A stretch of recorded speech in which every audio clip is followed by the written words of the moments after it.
À l'époque, il y a un humoriste très connu qui m'avait dit « T'es peut-être pas assez connu pour faire ce que tu fais là. J'adore, hein, mais peut-être que t'es pas assez connu pour faire... » Et je l'avais très mal pris, et en vrai, il avait raison. Mon idole, François Rollin. Au moment où je rentre sur scène pour faire mon passage, 15 secondes se passent, C'est ce long qui est quand assez même, long. Ouais.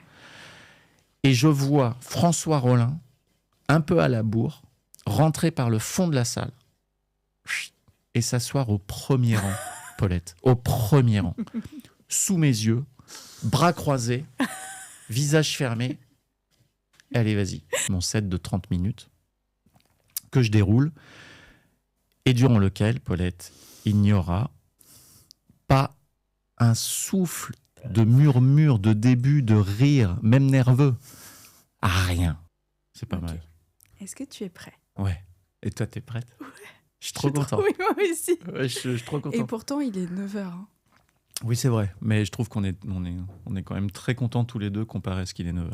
Mais toi, t'as un café, peut-être que c'est pas... En plus, il est bon, c'est peut-être pour Vraiment, ça. il est pas mal. Hein. Regarde, non mais c'est pas un jus de chaussette, regarde. Il a une bonne couleur. C'est faire. Ouais. J'avais un peu peur. Bon, allez, let's go. Let's go. Bienvenue dans La Leçon, le podcast sur l'art d'échouer. Cette semaine, je suis ravie de recevoir l'humoriste, comédien et chroniqueur Arnaud de Samer.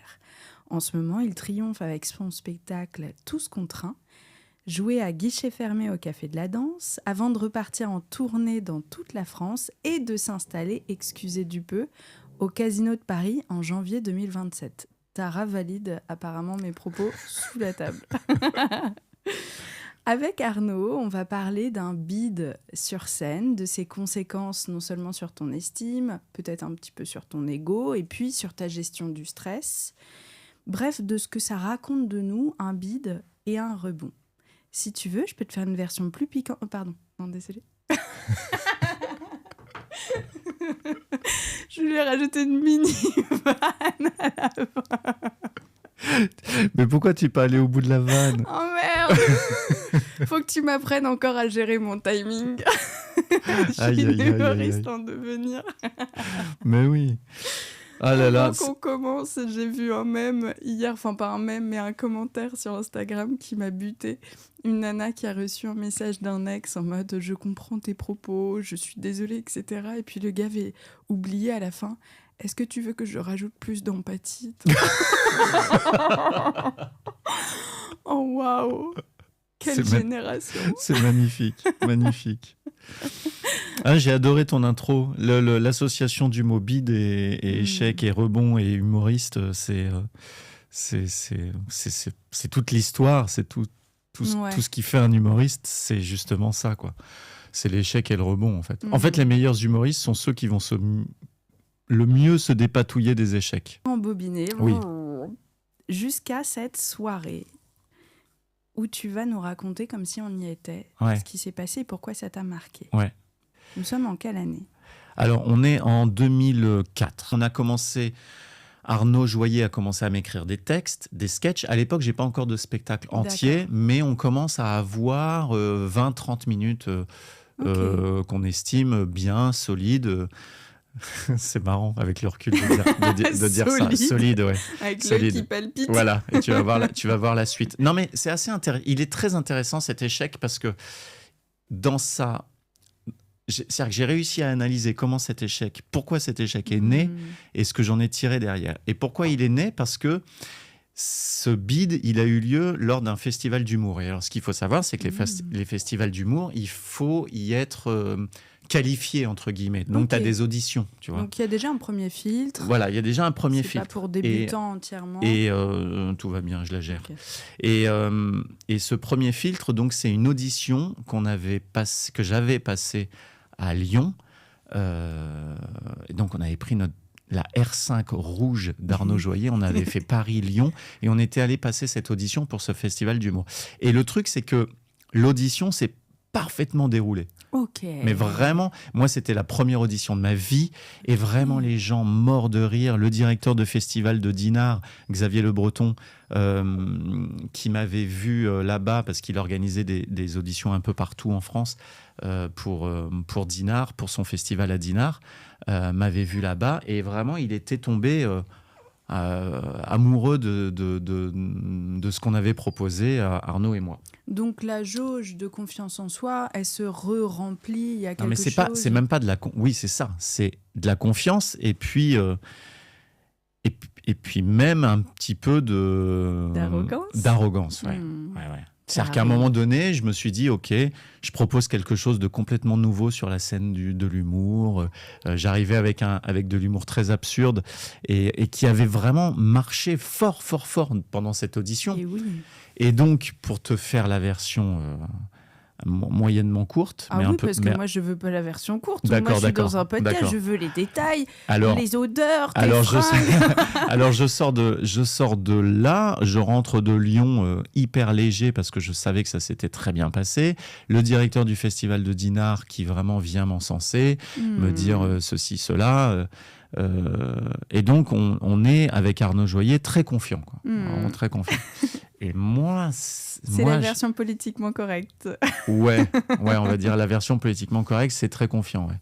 mais en tout cas très heureux. Et puis, mais en vrai, tout ça est normal en fait. Comment je réagis, tu vois. Mais de fou. Je suis jeune humoriste et je vis ce truc-là qui est fou. On se déplace, on fait 5 heures de bagnole pour aller. Décrocher notre ticket et ça se passe super bien et tout. Donc tu te dis, c'est des scènes que tu visualises tellement de fois avant de réellement te lancer. C'est pour ça que j'imagine qu'on fait ce métier. C'est pour ces moments-là d'adrénaline forte. Exactement. Et puis, et ce qui est marrant, c'est qu'après coup, je sais pourquoi ça a marché pendant l'audition et pourquoi ça n'a pas marché en festival. Parce que justement, à l'audition, j'y vais avec des doutes, j'y vais avec humilité, j'y vais en ayant bien travaillé, j'y vais en respectant tout ça, quoi, en respectant l'événement, en respectant le fait que non, c'est pas gagné d'avance, quoi. Et ça fait la diff, parce que quand tu débutes, c'est quelque chose qui est... Tout se lit sur ton visage, en fait. Tu ne peux pas faire semblant. Quand tu débutes en humour, la moindre once de trac, la moindre arrogance, la moindre méchanceté, la moindre fébrilité, tout se lit vraiment sur toi, sur scène. Donc ça se passe super bien. Et donc ça se passe super bien. Tu dois souffler. Mais oui. Et puis surtout, je vais participer à ce festival de Dinard dont j'entends parler, qui est un gros festival. Je vais faire partie des candidats officiels en compétition, parce que c'est comme ça qu'on parle, même si c'est très antinomique avec l'art en général. Les festivals d'humour, on est en compétition, quoi, pour gagner des prix, pour être reconnu par le jury, pour être reconnu par le public comme étant celui qui nous a le plus fait marrer ou celle qui nous a le plus fait marrer. Donc c'est quand même important. Et puis potentiellement, il y a des gens sur place que tu admires. Oui, il y a des gens sur place que j'admire. Il y a des gens sur place qui potentiellement peuvent te faire travailler aussi. Et puis c'est un petit milieu, donc ça tchatche, ça parle. Les vainqueurs de festivals sont plus vite connus, quoi. Et en tout cas, c'est une époque qui est... moi, mon début de carrière avec la période des festivals, c'est quelque chose qui était... à la fois très angoissant, mais aussi très jubilatoire, très, très marrant. Avec le recul, j'en garde un très bon souvenir. Même s'il y a des moments qui ne se sont pas bien passés du tout, globalement, j'en garde un très bon souvenir. Et parce que tout ça est très ludique, tout ça est très vivant, tout ça est... tu sais, c'est exaltant, tout le monde se retrouve avec la même passion, la même envie. Il y a un sort de truc, c'est hyper stimulant. C'est comme un festival de cinéma où tout d'un coup, même à la boulangerie, tu rencontres que des gens qui font le même taf que toi. Exactement. Non, c'est vraiment super. C'est vraiment super agréable de vivre ça en début de carrière. Et là, je suis en route pour le festival de Dinard avec Arnaud Joyer. Vraiment, on est gonflé de confiance et en plus le directeur du festival, Xavier Le Breton, qui nous dit vraiment c'est super.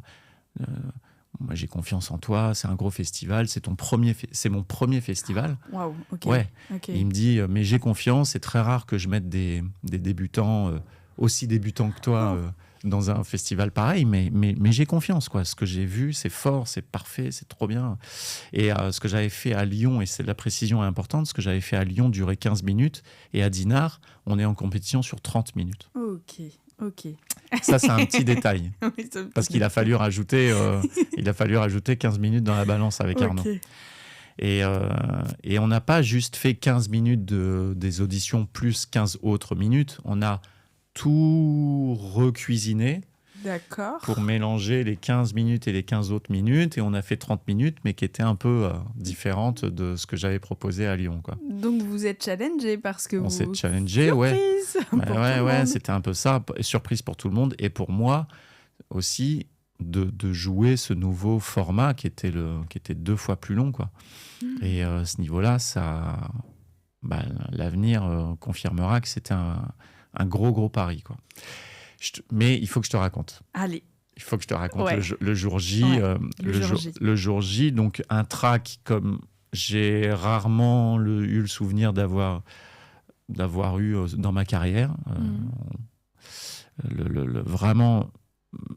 Vraiment un track du lever jusqu'au soir. C'était des répétitions du texte avec Arnaud. Je voyais, on répète la chorégraphie, la mise en scène, on répète le texte, je me le fais dans la tête.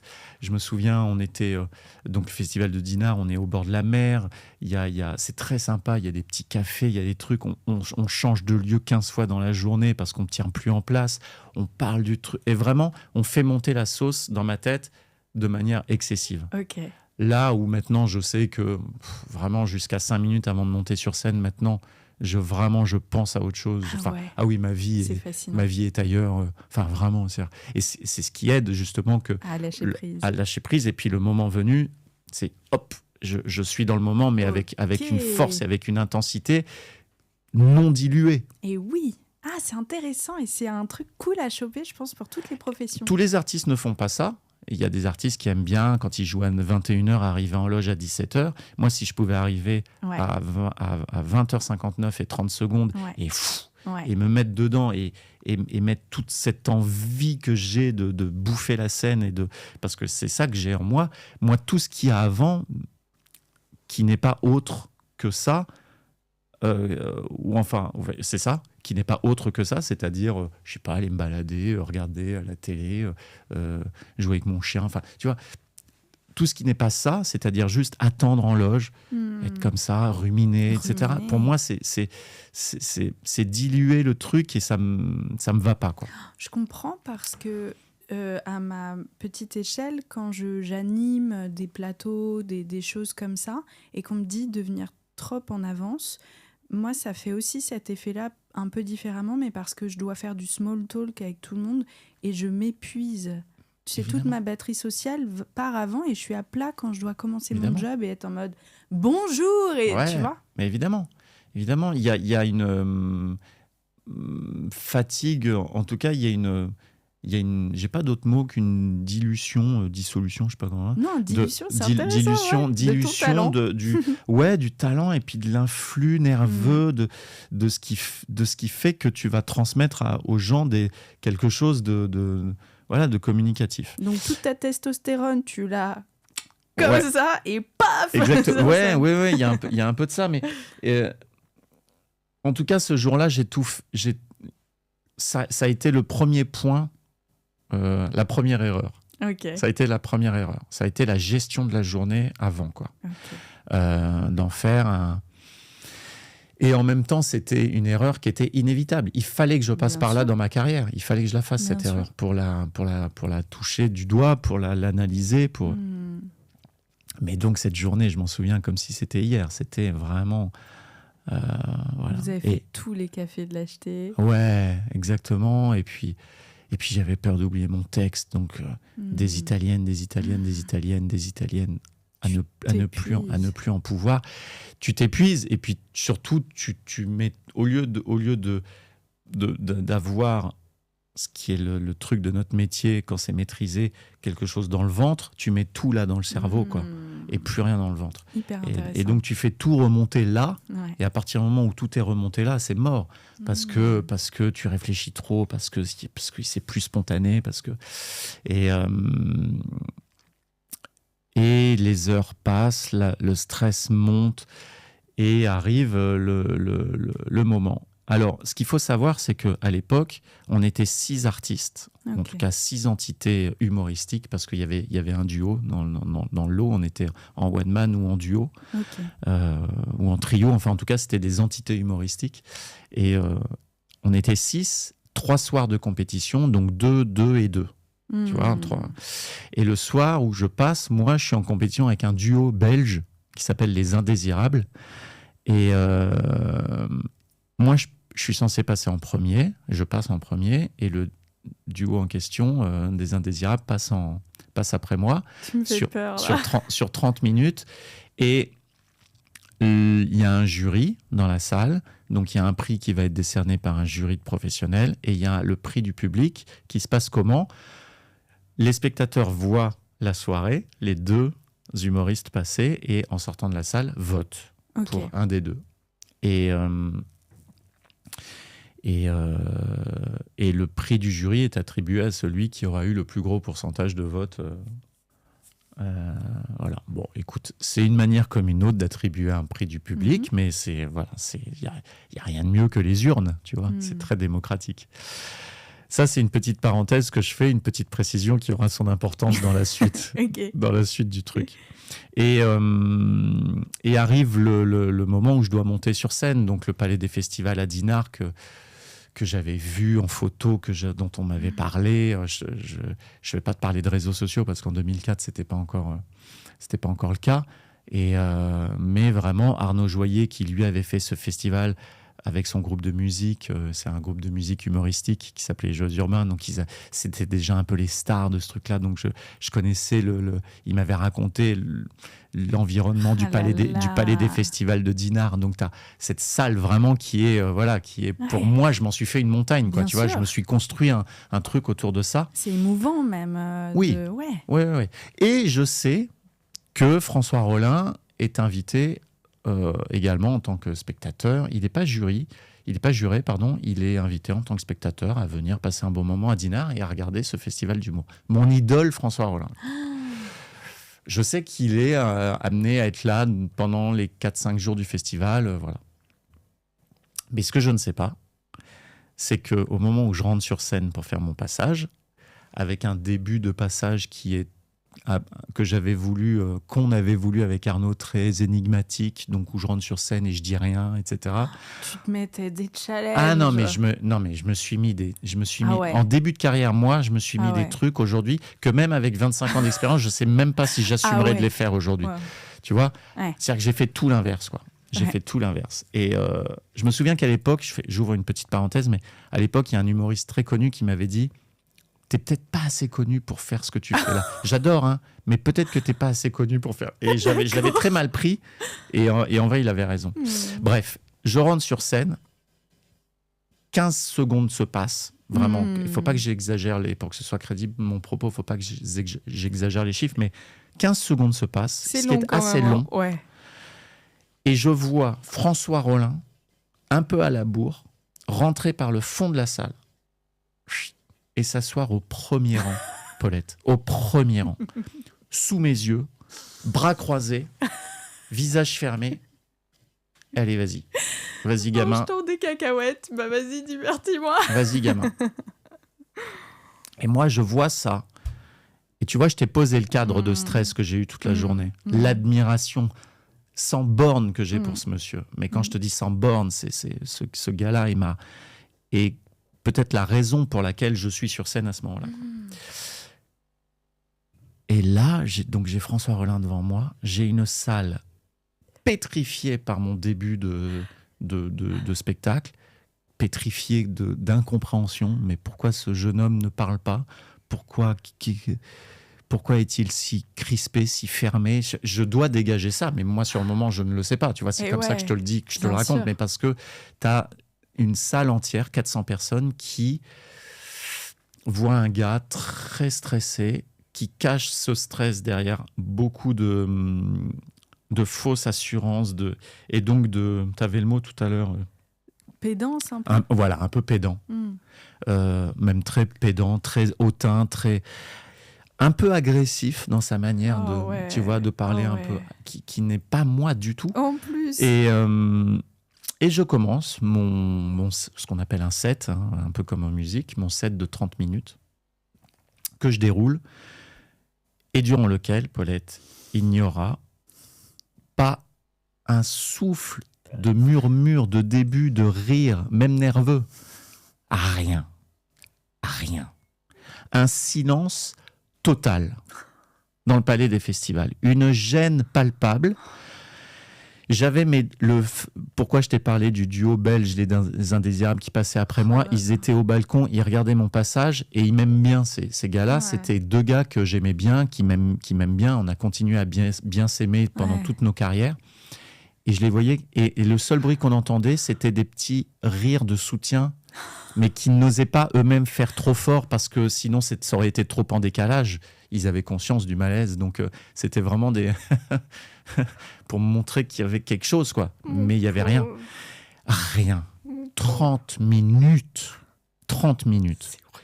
Je sors de scène. Je suis comme tu sais, comme si on m'avait piqué, comme si on m'avait drogué. Je sors de scène. Tout va un peu au ralenti. Je me souviens très bien dans quel état je suis quand je sors de scène. Je suis comme ça. Je sais qu'il faut faire bonne figure, donc je fais je croise le directeur du festival. Et donc je sors de scène dans un état second, un peu bourré, tu sais, un peu sous, ou un peu, ou justement, ou alors il est 6-7 heures du matin quand le jour commence à se lever et que t'as pas dormi de la nuit, que t'as beaucoup trop bu, que la soirée était, et que tu cherches un kebab dans la rue. T'es un peu, voilà. Je suis un peu dans cet état-là. T'as perdu 3 kilos. De terreur. Je pense que je me suis battu avec des gars. Je suis vraiment dans cet état-là, quoi. Et arrive très vite sur scène le duo belge en question. Et moi, je suis en loge, j'entends, et je les entends retourner la salle. Mais quand je te dis retourner la salle, les gens sont hystériques, hurlent de rire. Ils retournent la salle. Alors, il y avait un truc aussi dans le public qui était une envie on a payé des billets. On a besoin de rire. On va rire. Ce qu'on n'a pas ri la première demi-heure, tout était contenu. On va rire 2 fois plus pendant l'autre demi-heure pour que ça fasse 1 heure. Quoi. Moi, je suis la première à faire ça. Et vraiment, j'ai senti qu'il y avait... Alors, les Indésirables, c'est très drôle ce qu'ils font, mais il y avait aussi ce truc de... Il y avait aussi... En plus, ils ont un humour qui est très dynamique, très punchy, très visuel. Et ils ont embarqué la salle et ils ont retourné la salle. Mais retourné la salle. Fin de passage des Indésirables. Les 2 artistes viennent saluer. Donc, je viens... Il y a le vote après. Il y a la je viens saluer. Et les gens sortent pour voter. Donc, ils ont leur petit papier. C'est bon, c'est pas la peine. Et ils posent leur papier, là. Et ça, c'est un truc que j'ai déjà dit, je ne vais pas m'apesantir là-dessus, mais je suis le seul et resterai à jamais, puisque ce système de vote n'existe plus dans ce festival, je suis le seul artiste à avoir eu 0 bulletin dans l'urne. Oh non. Sur 400 personnes. 0. Il y avait ma fiancée dans la salle.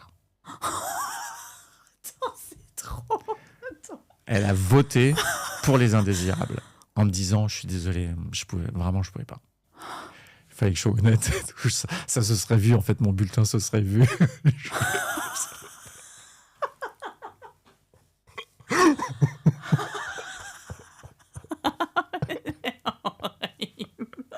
Zéro, Paulette. 0. J'en ai la tête qui tourne, je fais une chute de tension. Pas même là. Quelqu'un...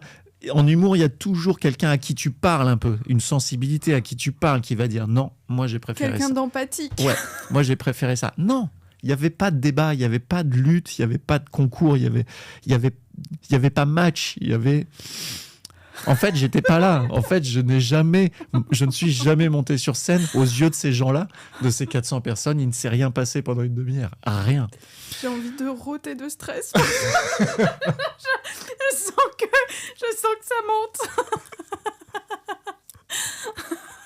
Je sais pas. C'est heureusement que j'ai fait carrière derrière pour pouvoir te raconter ça.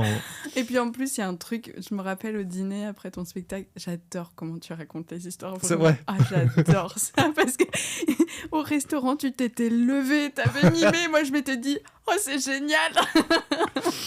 Bah ouais, mais écoute, parce que ce sont des choses qu'on vit vraiment. Ah, je le vis avec toi. Ouais, Là, c'est je fais assez. un malaise vagal, là. Et donc, il y a tout un truc dans les festivals d'humour, selon que tu rates ou que tu réussis ta prestation. Et quand tu rates ta prestation, c'est comme si tu avais détourné les fonds d'une association qui aide des enfants vraiment très défavorisés, malades, condamnés. C'est Et toi, tu es ce gars-là qui est venu voler l'argent de la caisse de cette association et ces gamins ne pourront pas partir. T'es ce genre de type-là. Ces gamins ne pourront pas avoir de Noël parce que l'association ne pourra pas payer de Noël à ses enfants peut-être condamnés. Et t'es ce gars-là. T'es ce gars-là. Dans la rue et tu dis regardez, c'est des nouveaux Nike. Voilà. Et les gens, donc quand tu rates ta prestation dans un festival d'humour, les gens te regardent exactement comme si tu étais cette personne-là. Yes. Donc ça veut dire vraiment. Déjà, on ne te regarde pas franchement, on te dit ah, c'est lui, regarde, il est là. Et il y a de la gêne, il y a de la... Donc personne ne te parle, personne. Oui. Personne. Ni les artistes présents dans la salle, ni... alors, moi, il y a 2 personnes qui m'ont parlé, ma fiancée et... Quand même. Ma copine de l'époque et le directeur du festival, Xavier Le Breton. Okay. Et là, je le dis moi en rigolant, Xavier, il a eu Xavier avec qui je suis toujours en contact, qui est un être merveilleux. C'est un humain incroyable. Et Xavier, il est venu me voir, il m'a dit « C'est pas grave, c'est raté. Moi, ce que j'ai vu à Lyon, c'est super. Wow. Tu t'es foiré ce soir. C'est pas grave, mec. Il y en aura d'autres. Moi, je suis content, je suis fier de t'avoir. Et sur le moment, tu le prends, tu trouves ça chouette qu'il te dise ça, mais tout ça est noyé dans cette tornade d'indifférence et un peu de honte que tu as. Avec Arnaud, avec mon co-auteur, on est un peu choqués, on n'ose pas trop débriefer, on est un peu choqués, quoi. Et on sait que ça va pas se dénouer ce soir, après le spectacle. On sait qu'il va rien se passer à ce moment-là. Faut digérer déjà. Faut digérer. Bien sûr. Donc il y a une grande salle, un grand auditorium où on mange, où il y a plein de tables. Tous les festivaliers viennent dîner. La vie reprend son cours parce que finalement, dans la tête des gens, ce qui s'est passé pour toi, c'est assez anecdotique. Ça les fait juste marrer qu'il y a un gars qui ait pris le beat de sa vie. Mais derrière, ils ont vu une prestation incroyable. Mais c'est pas très important, quoi. Mais toi, là, il y a quelque chose qui vient de s'écrouler très fort. La nuit passe et le lendemain, c'est là où on transforme. Avec Arnaud Joyer, on se dit, il va falloir... En fait, on avait 2 options. Hein. Le choix, il était simple. Hein. C'est soit j'arrête ce métier. Il y en a qui l'ont fait avant moi et qui l'ont fait après moi pour des raisons exactement similaires. Ce qui peut s'entendre tout à fait. De dire, OK, c'est trop violent. C'est extrêmement J'ai violent. essayé, je ne suis pas fait pour ça. Ou peut-être que si, mais en tout cas, cette violence-là, je ne veux plus la vivre de ma vie. J'ai essayé, j'arrête, je passe à autre chose. Il y en a plein qui ont fait ça. Et ok, donc ça c'est la première option. La deuxième option, c'est pourquoi ça s'est passé comme ça. Pourquoi ?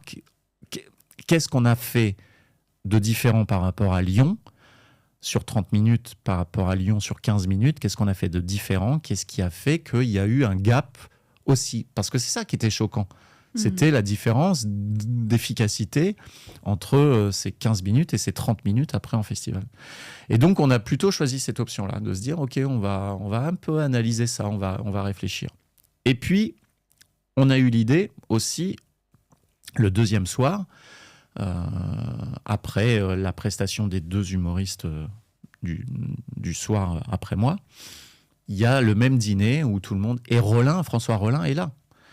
Et donc, avec Joyer, on se dit, tu sais quoi, foutu pour foutu, allons lui parler et allons prendre des conseils. Quel courage! Mais alors, un courage, mais alors, moi, j'y suis pas allé. Hein, c'est Joyer qui est allé lui parler. Hein, et il a... l'abus d'alcool est dangereux pour la santé, mais Joyer a pris une bouteille de rouge, il l'a posée devant François Rollin à table, d'ailleurs de dire, on peut discuter. Rollin nous a nous a invités à s'asseoir. Il a pris la bouteille d'abord. Ouais, il a pris la bouteille, il a invité à nous asseoir et à côté avec lui. Et Joyer lui dit, bon, bah, t'as vu la prestation de sa mère hier soir? Oui, oui. Et Rollin, c'est un taiseux, tu vois, quand tu connais pas les gens, faut avoir 10 000 codes d'accès pour... mais on arrive à discuter avec lui. Et en tout cas, il est ouvert à la critique. Et il est ouvert au fait de nous aider. Mais pas nous aider dans le sens être gentil, hein. Nous aider dans le sens être objectif. Et être sans concession, sans complaisance dans ses retours, quoi. Et là, ça a été mais un festival de tout ce que j'ai pas bien fait, quoi. Alors, sur le texte en lui-même, il s'en souvenait plus. Et Arnaud et moi, on a gardé cette partie-là de savoir sur le texte ce qui n'allait pas. Mais sinon, sur tous les autres aspects de l'humour, François Rollin m'a dit cette phrase. Il nous a dit cette phrase qui est magnifique, qui est une parabole, c'est-à-dire que c'est pas vrai, il y a pas vraiment 17 erreurs à ne pas commettre, mais c'est comme ça qu'il voulait nous dire que vraiment on s'était trompé de A à Z. Il m'a dit, il y a 17 erreurs à ne pas commettre en one-man show, tu t'es appliqué à toutes les commettre, une par une et dans l'ordre. Ouf. Bon bah... Je vais me servir non mais parce que moi je buvais pas à l'époque, donc c'est vraiment... Donc j'avais même pas ça pour... Tu t'es mis à boire depuis. Et donc on lui dit, allons-y. Énumérons, par exemple, quoi, la tenue vestimentaire. Tu débarques en jean et en Timberland. Non. C'est-à-dire, j'ai pas envie de voir un gars sur scène habillé comme je le croiserais dans la rue. Première erreur, en fait. Je respecte un peu le truc, habille-toi un peu classe. Me montre pas que tu t'étais habillé comme ça toute la journée et que tu viens sur scène et que c'est un prolongement de ta journée. Non, être sur scène, c'est pas un prolongement de sa journée, c'est un truc... C'est un moment particulier. Un moment particulier, on va essayer de séduire, on va être essayé de... Donc, un minimum ça, quoi. Et puis après, il les a tout enchaîné, les erreurs. Le fait d'être mort de trac et de cacher ça derrière de l'arrogance et de l'agressivité, c'est pas bien. Voilà. Il m'a énuméré tout ce qui n'allait pas. Mais ce qui fait sens et qui est factuellement assez intéressant à recevoir. Bien sûr. Le début de spectacle, très énigmatique et tout. Il dit, avant de nous faire des choses énigmatiques... donne-nous confiance, installe-nous un peu, dis-nous qui tu es, voilà, t'es pas... et ça rejoint ce que je te disais tout à l'heure, le fait de ne pas être assez connu pour faire ce type d'humour-là, quoi.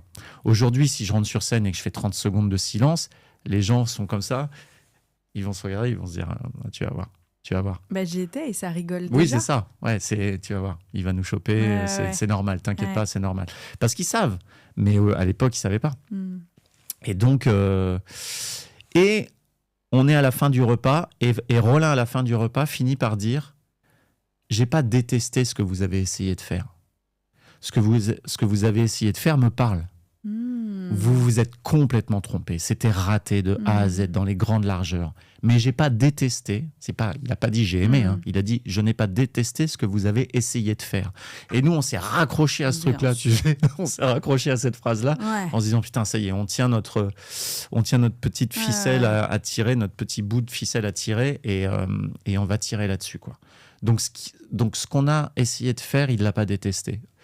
Et ce qu'on a essayé de faire, c'était quelque chose qui était vachement en filiation de ce que lui fait. Donc la phrase nous a pas tant étonnés venant de lui, parce que on est vraiment des fils de François Rollin, des fils spirituels de François Rollin. C'est merveilleux ce moment-là. Donc tu te raccroches à ça en disant qu'il y a peut-être une mini ouverture sur le fait que c'est pas si déconnant que je continue à vouloir faire ce métier. Exactement. Et la suite, elle est merveilleuse. Alors je sais que toi, tu veux entendre... parler que d'échecs. Non, mais la parler de rebond aussi. Ouais, et le rebond, il arrive. Donc on est au mois d'avril. Il arrive 8 mois après. Deuxième festival auquel je participe. Ok. Un festival de Puy-Saint-Vincent à la montagne au ski, festival magnifique, gros festival, rendez-vous incontournable des humoristes parce que on est invité au ski, tout frais payé, etc. Vraiment, j'en parle avec Dinard et puis Saint-Vincent, c'est vraiment, j'en parle avec beaucoup presque d'émotion, quoi. Parce que c'est vraiment dans mon début de carrière des moments indélébiles qui sont vraiment d'une profondeur émotionnelle incroyable, des souvenirs et tout. Et je vais à ce festival avec quasiment le même matos en termes de texte. Mais c'est même pas quasiment, c'est avec le même matériel en termes de texte, mais avec une approche totalement différente. Et parce qu'avec Arnaud, on a tiré les conclusions de tout ça, de Dinard, quoi. On a essayé. D'une énergie, d'une attitude. Énergie, attitude, etc. Et évidemment, texte, oui, mise en scène, oui, effectivement. Et là, à Puy-Saint-Vincent, je retombe sur un format plus court, de 10-15 minutes.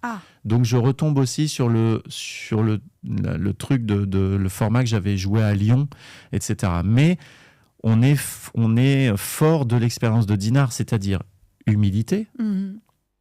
Humilité, vraiment, parce qu'à Dinard, j'étais arrivé un peu trop confiant, quoi. Vous allez voir ce que vous allez voir. Vous allez voir. Ah bah, ils ont vu. Ouais, c'est ça, ils ont vu. Ouais. Vous allez voir ce que moi, jeune humoriste inconnu au bataillon, viens vous proposer pour révolutionner l'humour en France, quoi. Enfin, c'était dans ma tête, c'était ça, tu vois.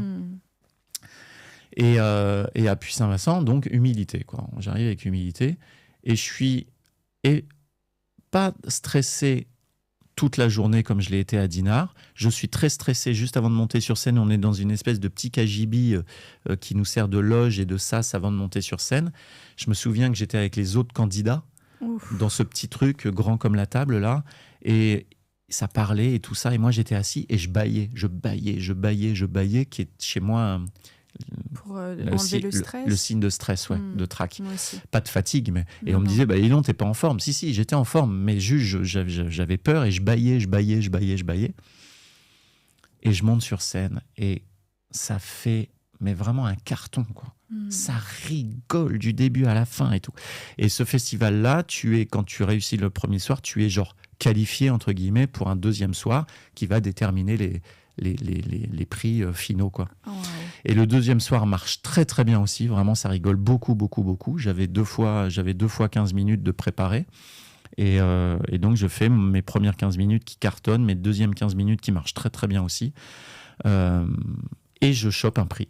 Oh là là. Qui était le prix du... je sais plus si c'est le prix du jury. C'est le prix du jury. Je chope le prix du jury. Mais c'est incroyable. Incroyable. 8 mois après, deuxième festival, et tu passes d'un bide, un four monumental, à tout le métier présent qui vient te dire waouh, ce qu'on a vu, c'est incroyable. C'est pas le prix du public, c'est le prix du jury. Prix du jury, ouais. De gens que tu admires et que tu veux continuer à séduire aussi. Et prix de la presse, c'était prix de la... En tout cas, c'était des professionnels. Ouais. Mais tout ça est un peu loin, mais en tout cas, c'était des professionnels. Alors, j'aurais aimé avoir le prix du public, mais il y avait David Salle à l'époque qui avait remporté...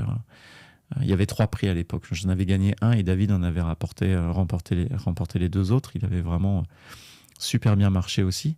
Mais ça voulait dire aussi que j'étais sorti du lot par rapport aux 7-8 autres candidats qui étaient là. C'est tellement puissant pour ta confiance en toi d'observer ça à l'époque et de te dire, je ne parle même pas de est-ce que je suis drôle ou pas, je vois l'humain que je suis qui s'est pris un bide traumatisant. Tu vois ? Et il y a beaucoup de ça. Waouh, je suis capable de transcender et d'avoir le courage de remonter. Et sans même parler de la puissance de tes vannes, j'imagine ce que ça fait à l'intérieur. Oui. Non, mais c'est exactement ça. C'est-à-dire que là, on parle même pas de vannes ou d'humour ou de trucs. J'ai fait all-in. Après Dinard, j'ai fait all-in sur Puy-Saint-Vincent, quoi. Et ça passe ou ça casse. C'est-à-dire que si je vivais à Puy-Saint-Vincent le même traumatisme qu'à Dinard, là, je sais pas ce qui se serait passé. Franchement, je sais pas. Mais c'est intéressant. Et ce qui est fou, c'est que Dinard m'a permis de transformer un truc à Puy-Saint-Vincent. Et Puy-Saint-Vincent, c'est vraiment le début de ma carrière. Parce qu'à Puy-Saint-Vincent, quand je fais ça, que ça fonctionne, que ça marche, il y a dans la salle, parmi les professionnels, il y a Omar et Fred, qui sont à l'époque sur Canal+, avec le SAV, des émissions. Ce sont les stars de Canal. Ouais. Et ils accrochent énormément, ils adorent ce que je fais à Puy-Saint-Vincent, et il rentre à Paris, et Fred Testo, je me souviens, parle de moi à la découvreuse de talent Christelle Graillot à l'époque sur Canal+, qui était la découvreuse chercheuse de tête, découvreuse de talent. Et il parle de moi, il me met en relation, et il parle beaucoup de moi. Et vraiment, il me met bien, quoi. Et je suis contacté, et tout ça va déboucher sur le fait que je vais être embauché par Canal sur le Grand Journal, présenté à l'époque par Michel Denisot. Et je fais mes premières télés en présentant la météo du Grand Journal chez Denisot. On est en 2005. Tu vois, je suis tout bébé, quoi. Et je me retrouve au Festival de Cannes à présenter une météo humoristique en direct de la Croisette. Donc tout ça est vertigineux. Là, tu exploses. C'est un niveau... Alors, j'explose pas en termes de notoriété populaire. Mais il y a Tara qui cherche de l'or. Elle cherche, du pétrole. Ouais, elle se dit, la conjoncture, là, il faut que je trouve du pétrole maintenant, parce que ce qui se passe au Moyen-Orient, c'est pas cool. Je vais essayer de me faire une petite réserve. On sait jamais si j'ai le permis un jour. Bon, bref. Et donc j'attaque Canal+, je prends de l'expérience, et là, je suis découvert je suis aussi repéré par des gens comme Raphaël Mesrahi, comme Pierre Palmade, qui vont me faire du théâtre. Et c'est parti. Et en fait, les années, donc on est en 2005, 2006, très vite on est en 2007, 2008, 2009. Mon one-man show, il vivote un peu. Et puis très vite, il y a On ne demande qu'à en rire en 2010. Et voilà, et tout s'enchaîne. Et là, ça démarre. Et là, je passe dans une autre sphère et je vis une autre vie. Et ce qui est très marrant, c'est que à ce fameux festival de Dinard où il y avait François Rollin, moi j'y étais avec ma fiancée. Ma fiancée qui est la sœur de ma meilleure amie. À l'époque et toujours aujourd'hui. Et ma meilleure amie était au Festival de Dinard. Et après Dinard, j'ai un coup de fil de Rollin. Salut, c'est Rollin. J'ai dit, ouais. Je voulais savoir si tu pouvais me donner le numéro de ton ami. Et ils sont restés 6 ans ensemble. Quoi ? Mais oui. Et donc François est entré dans mon cercle intime, proche, amical, puisque c'était le chéri de ma meilleure amie. C'est magique. Et donc j'ai rencontré François, et François a appris à me connaître. Il a appris à voir que j'étais pas ce gamin arrogant sur scène avec une moustache qu'il trouvait disgracieuse à l'époque. Et on s'apprivoise, il comprend que je suis ce gars peut-être un peu plus profond que le mec un peu, encore une fois, arrogant qu'il a vu sur scène. Et puis moi j'avance avec mes petites réussites aussi qui font que il se dit tiens il y a quelque chose, il mène sa barque, etc. Et puis comme on devient amis parce qu'on est dans le même cercle amical, il collabore assez naturellement avec Arnaud Joyer. On lui dit est-ce que tu veux bien collaborer, nous aider sur le spectacle qu'Arnaud est en train de jouer. Et Rollin nous dit vous savez quoi, moi si je collabore sur le spectacle on va pas faire du patchwork, on va pas colmater des trucs, on va le mettre de côté, ce spectacle, et on va en écrire un ensemble. Quel rêve! Le rêve.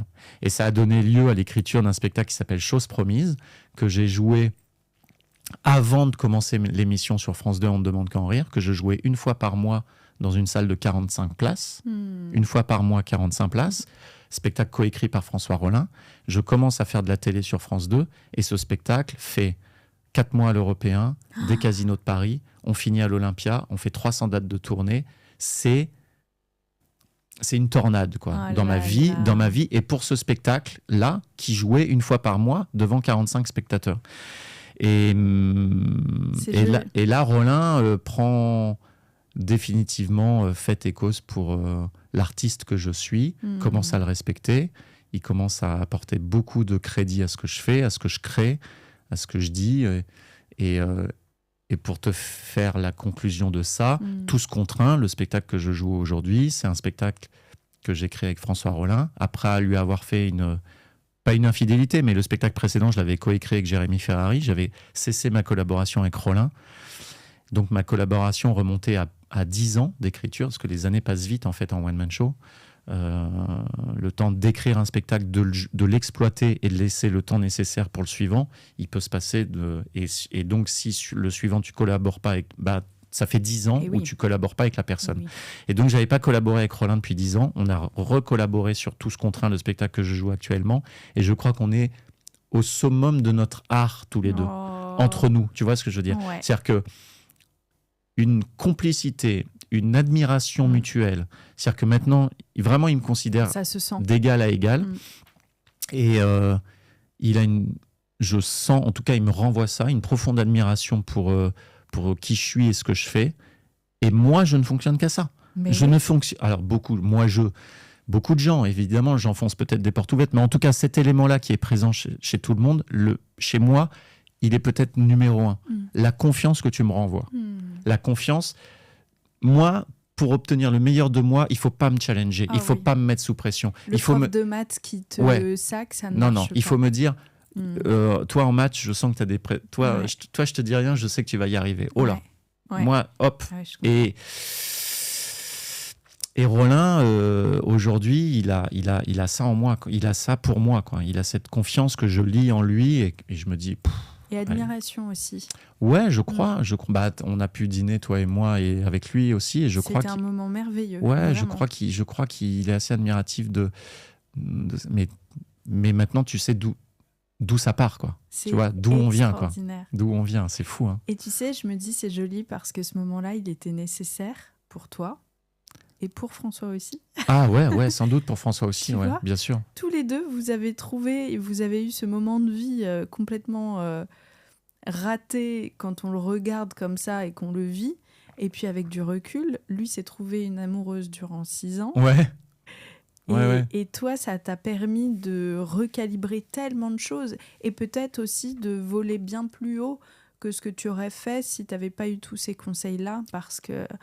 Tu vois, tu aurais peut-être retrouvé confiance par ailleurs, mais ça aurait été beaucoup plus bancal que ce que tu as vécu. Oui, cet échec-là, il m'a fait gagner en quelques mois des années d'expérience. Et je le pense vraiment sincèrement. Quoi. Je le pense du plus profond de moi.